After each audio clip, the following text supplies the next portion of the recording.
Эфир телеканала «Якутия-24» продолжит выпуск новостей. Подведем итоги дня сегодняшнего, вторника, 18 января. В студии Иван Лазаренко и коротко о главных темах. Сегодня православные христиане по всему миру отмечают крещенский сочельник. В преддверии одного из самых главных христианских праздников в храмах проходят праздничные богослужения. На углубленную диспансеризацию перенесших ковид в этом году из федерального бюджета выделят 8 миллиардов рублей. В 2022 году в Якутии предусмотрено 15 квот по программе «Земский учитель». С этого года «Земский учитель» стал программой национального проекта образования. В Нерюнгри прошли общественные слушания, запланированные еще в ноябре прошлого года. Стал известен окончательный состав команд на предстоящий чемпионат России по вольной борьбе, который станет отборочным на Сурдлимпийские игры в Бразилии. Сегодня православные христиане по всему миру отмечают крещенский сочельник. В преддверии одного из самых главных христианских праздников в храмах проходят праздничные богослужения. Верующие слушают проповеди, получают причастие и набирают освященную воду. По традиции в этот день освящается вода в открытых водоемах, а также владыка выезжает на объекты водоканала.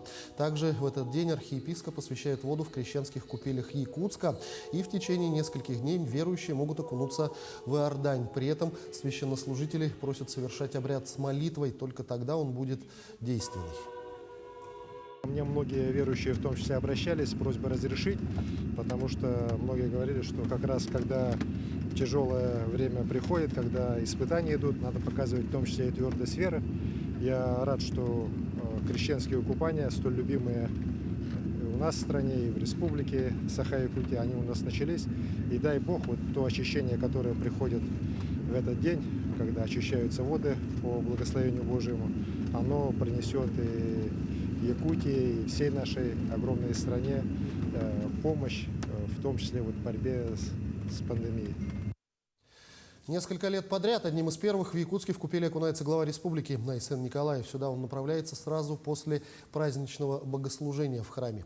В этом году в Якутске действуют две оборудованные Иордани. Одна на Зеленом лугу и другая в зоне акватории водозаборных сооружений. Купель подготавливают специалисты службы спасения совместно с коллегами из других структур.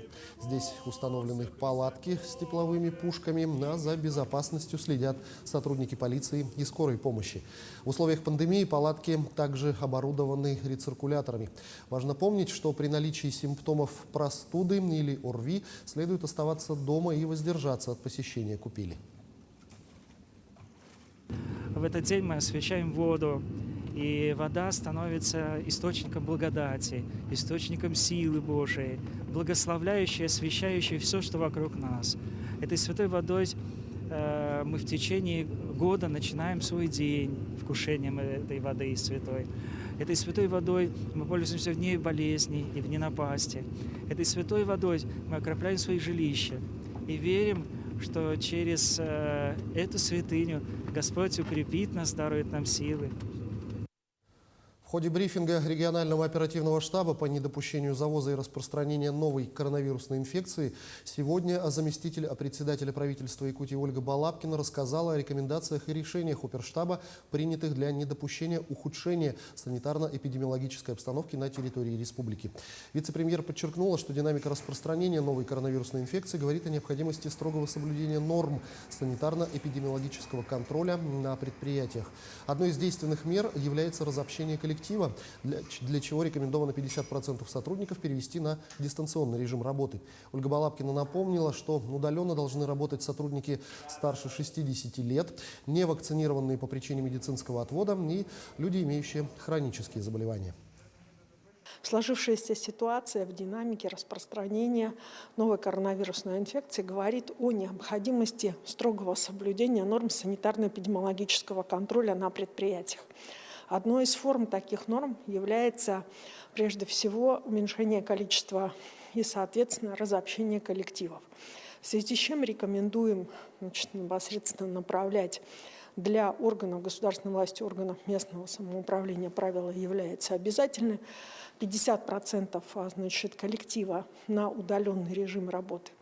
Необходимо обратить внимание, что Это же правило мы рекомендуем и для организаций, которые не являются организациями, в которых учредителями являются органы государственной власти или органы местного самоуправления. Также Ольга Балабкина сообщила, что колл-центры поликлиник республики будут переходить в тестовом режиме на номер 122. По ее словам, на горячую линию медучреждений поступает большое количество обращений. Ольга Балабкина также отметила, что в стационары республики в основном попадают непривитые граждане. Сегодня лечение в стационарах получают 665 пациентов, из них в тяжелом состоянии находятся 53 человека, среди которых 52 непривитые.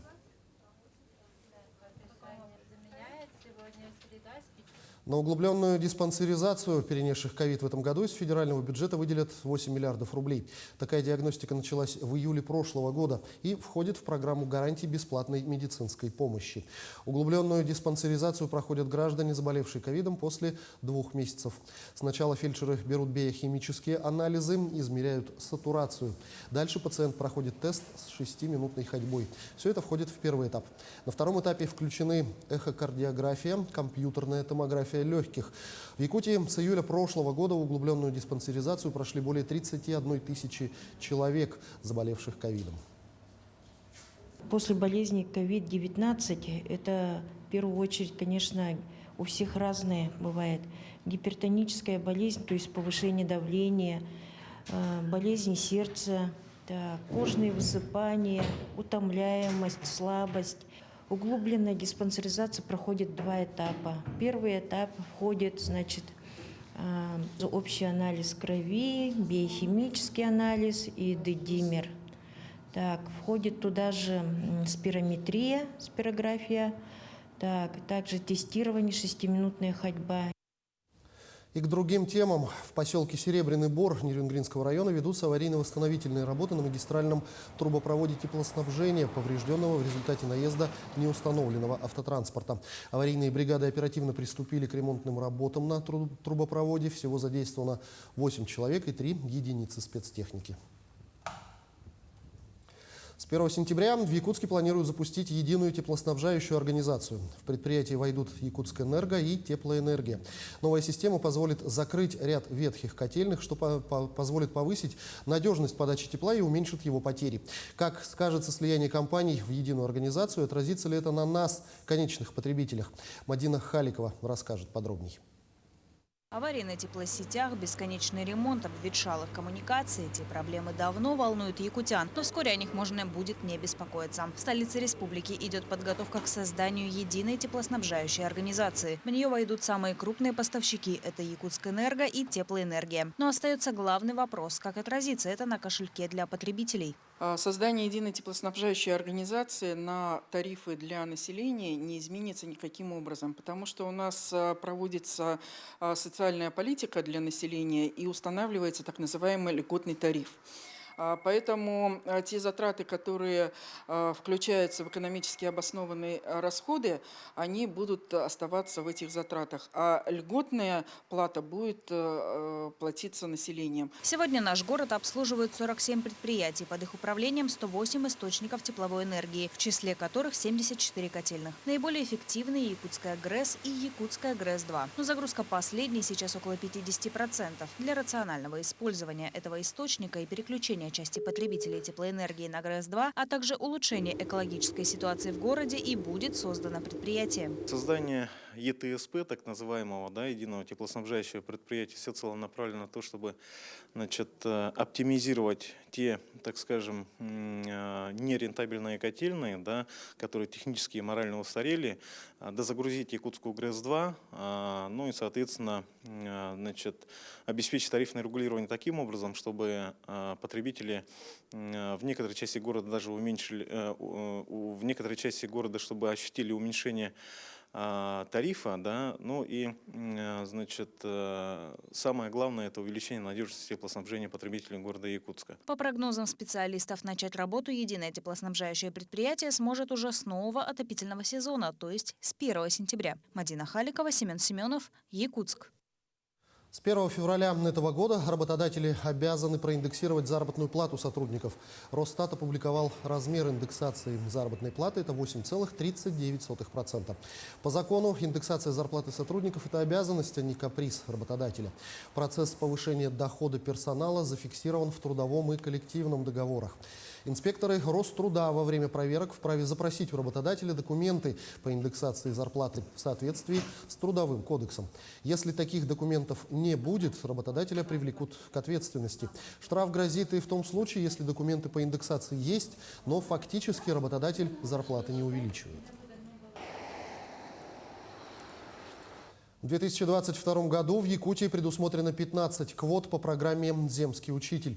В прошлом году на 16 вакансий претендовали 74 педагога из 16 регионов России. Об этом сообщил первый заместитель министра образования республики Михаил Присяжный.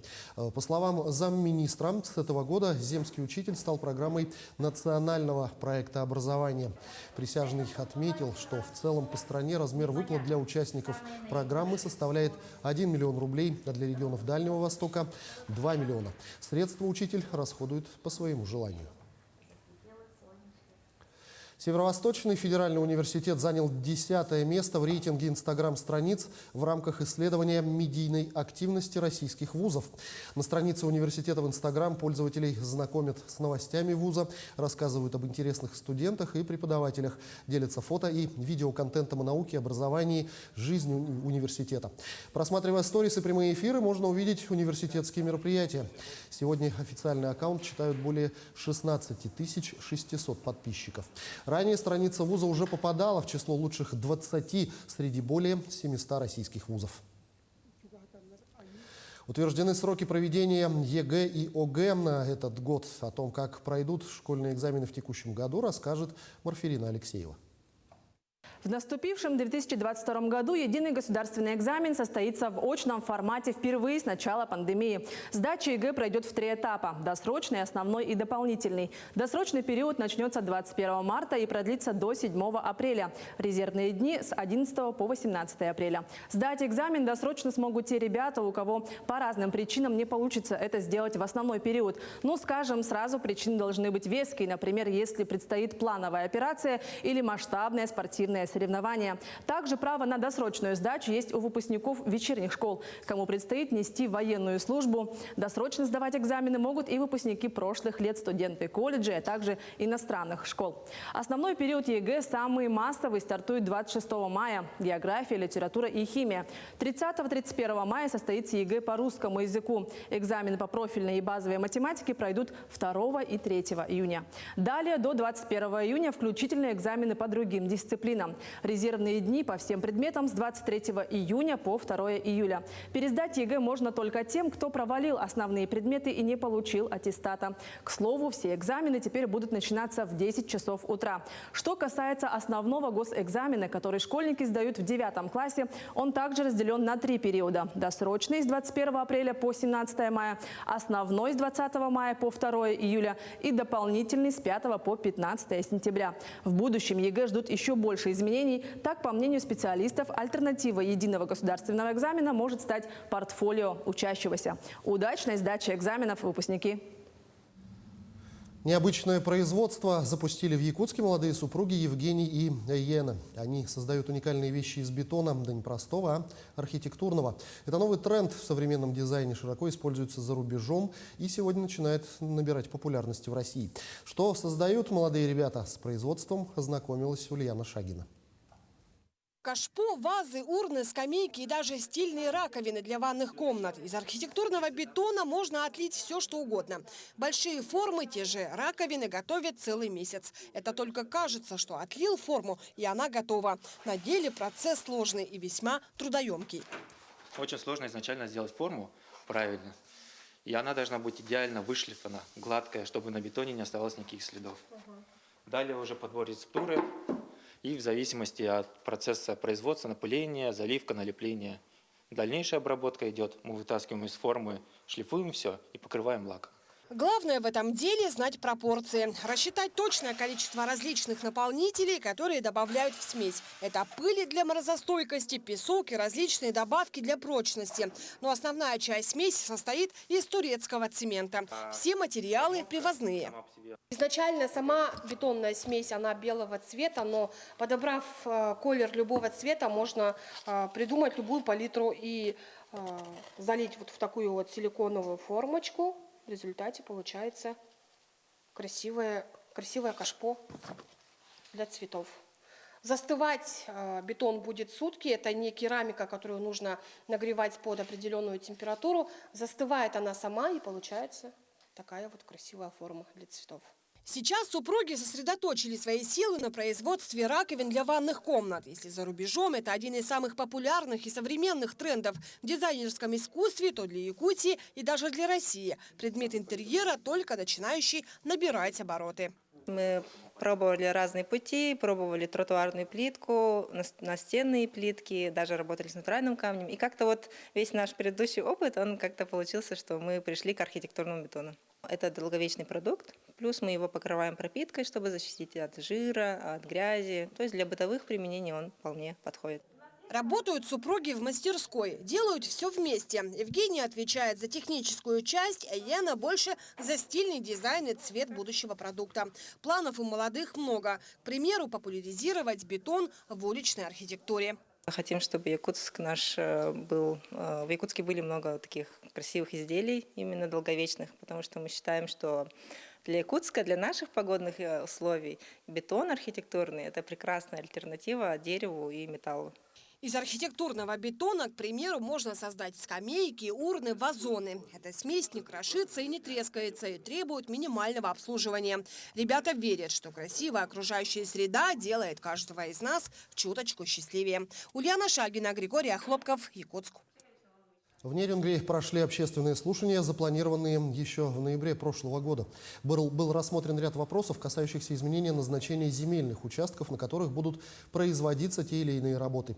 В частности, это 2 участка, предназначенные для застройки многоквартирных многоэтажных домов, на которых теперь будут располагаться офис старательской артели и предприятие по ремонту и монтажу индивидуальных тепловых пунктов многоквартирных домов.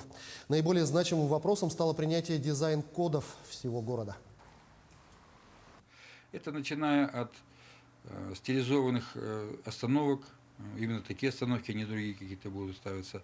Это именно такие будут скамейки устанавливаться или такие урны, там, расцветка домов города, размещение и порядок, размер рекламной продукции. Когда мы что-то будем новое делать или переделать старое, или заменять старое, то мы будем действовать именно по этому дизайн-коду, который в настоящее время утвержден именно этим общественным слушанием. Ну а для удобства передвижения по городу Нерюнгри и за его пределами жители и гости района могут воспользоваться разными видами общественного транспорта, в том числе пригородными и междугородными автобусами.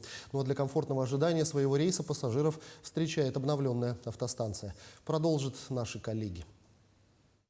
Десятки лет нерюнгринцы ожидали своего рейса в то или иное поселение района по адресу Ленина, 6, в коридорного типа зале ожидания. Из удобств – сиденье и панорамное окно. Бывшие владельцы ремонтом здания не занимались. Но несколько месяцев назад помещение перешло в руки индивидуального предпринимателя Рената Лукина. И изменения не заставили себя ждать. 20-25 лет назад, как это все наколотилось, и это все стояло. Здесь вывезено столько пожароопасного материала. Мы продумали, чтобы было удобно и детям, и людям. И более-менее, как говорится, по-человечески сделали. Вложили, конечно, деньги, дай бог, чтобы наши клиенты, пассажиры не испортили это все в ближайшее время.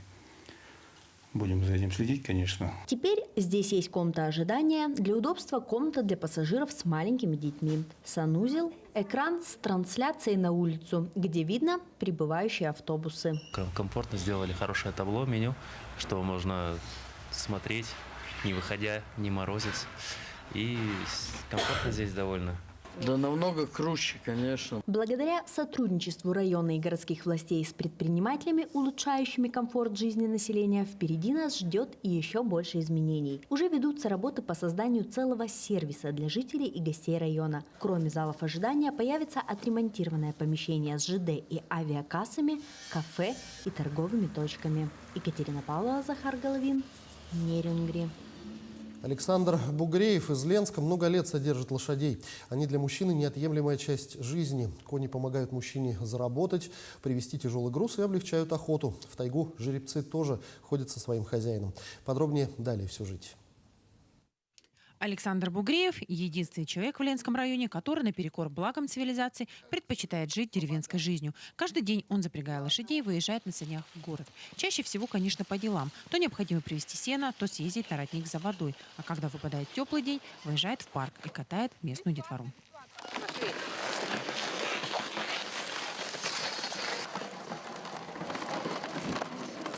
Пошли! Оп! Приобрел лошадей Александр Николаевич, когда вышел на пенсию. Появилось много свободного времени. Да, мечту детства хотелось осуществить. Сегодня у мужчины 2 коня – Сиен и Денек. У жеребцов разные характеры. Один спокойный, другой вспыльчивый. Но Александр признается, что его они слушаются всегда. Мне они подчиняются. И ждут, и все. И... Правда, у них бывает такое чувство, что один и другой ревнуют ко мне. Вот. Это есть такая лошадиная ревность. Вот. К общению с лошадьми герой нашего сюжета приобщает и местную детвору. Они к Александру Николаевичу бегут с удовольствием, помогают мужчине ухаживать за животными и, конечно, с удовольствием катаются верхом. Я бы не сказала, что лошади – это мое увлечение. Я полюбила именно его лошадей. Мне с ними интересно, ведь они понимают все точно так же, как и люди. Я прошла с ними очень многое. Если бы не эти лошади, мое детство не было бы таким ярким. Лошади для Александра Николаевича не увлечение, а жизнь. Без них он ее уже себе не представляет. С ними работает, с ними отдыхает, ходит в тайгу и охотится. Заводил я их для себя, чисто по тайге ходить и все. Вот. Как? Ну, обращаются иногда, просят, давайте проедем по тайге и все прочее. Вот. Я не отказываю, конечно. Сегодня в мечтах у Александра построить здесь, на участке, где живут его кони, себе небольшой дом. Тяготит его проживание в квартире. Хочется больше свободы. Вот здесь хочу поставить дом. Вон гараж стоит уже. Вот здесь хочу поставить небольшой дом и полностью обжить вот это место, потому что мне здесь будет лучше, чем в квартире. А еще Александр Николаевич мечтает верхом на лошадях сходить на речку Патом и добраться до Якутска. Светлана Болеева, Виталий Андреев, Ленск. И о спорте. Старший тренер сборной Якутии Василий Стручков сообщил окончательный состав команды на предстоящий чемпионат России по вольной борьбе, который станет отборочным на Сурдлимпийские игры в Бразилии. Республику представят 9 борцов. В составе сборной Якутии выступят Егор Скрябин, Альберт Петров, Евгений Мухамедзянов, Будимир Трофимов, Василий Стрекаловский, Валерий Чемпосов, Ренат Троев, Андрей Винокуров и Алексей Васильев. Чемпионат России пройдет с 24 по 27 января в городе Владимир. Ожидается приезд самых сильнейших команд страны.